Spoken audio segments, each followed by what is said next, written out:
Bonjour à toutes et à tous, aujourd'hui je vais vous présenter mes raquettes de ski.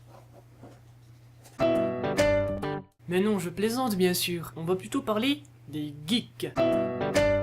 C'est bien beau de dire le mot geek par-ci, par-là, à toutes les personnes que vous rencontrez, mais en réalité, est-ce que vous savez ce que cela signifie? Et surtout, ce que ça représente? Comment ça non? Vous ne savez vraiment pas ce que veut dire geek, et vous l'utilisez. Bon alors vous sortez par là ou là il y a la fenêtre. Je suis un geek.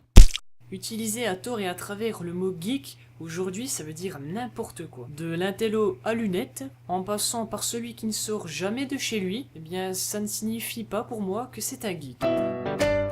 Sachez que geek en américain c'est comme ça, et geek en français c'est plutôt comme ça. Mais vous n'avez rien vu.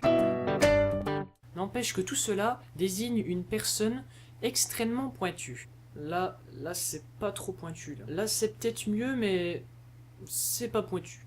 Ah là par contre, là c'est pointu. Ah, ça fait mal. Non mais en réalité pour moi ça représente quelqu'un de très passionné. De très passionné. Eh oh, tu viens au ciné ce soir, j'ai de l'argent.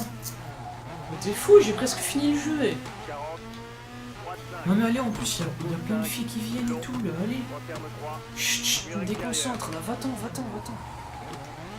Mais sachez bien que ce n'est pas parce qu'on joue aux jeux vidéo, ou qu'on fait des maths, ou qu'on travaille dans le scientifique, ou autre, qu'on est un geek.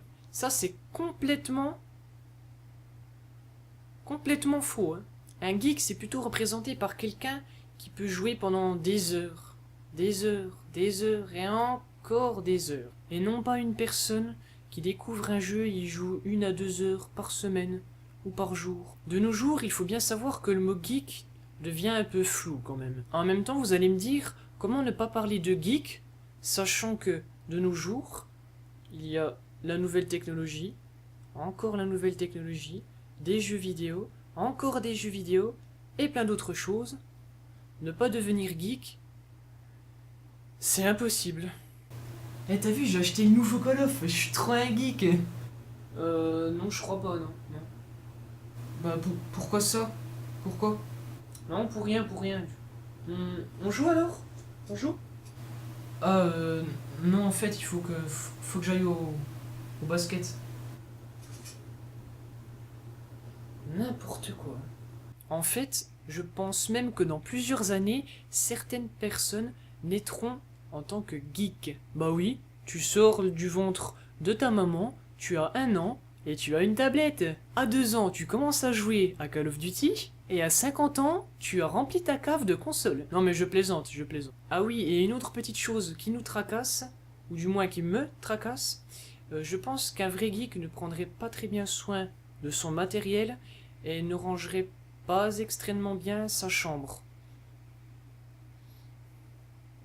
Quoique ça pourrait peut-être changer. Pour conclure, le geek ce n'est pas une personne renfermée chez lui-même, ce n'est pas non plus une bête dans sa petite cave, dans sa petite grotte comme ça, là. Ce n'est pas quelqu'un omnibulé par la science et les maths, et ce n'est pas non plus quelqu'un rempli de boutons à force de manger des pizzas, et encore des pizzas. Oui, j'ai bien dit pizza. Et ce n'est pas non plus quelqu'un qui joue à Candy Crush 2 jours dans la journée sur sa tablette, ni quelqu'un qui actualise sa page Facebook toutes les 10 secondes. Attendez. Voilà. Bon allez, sans trop vous mentir, les geeks c'est vous. Et moi.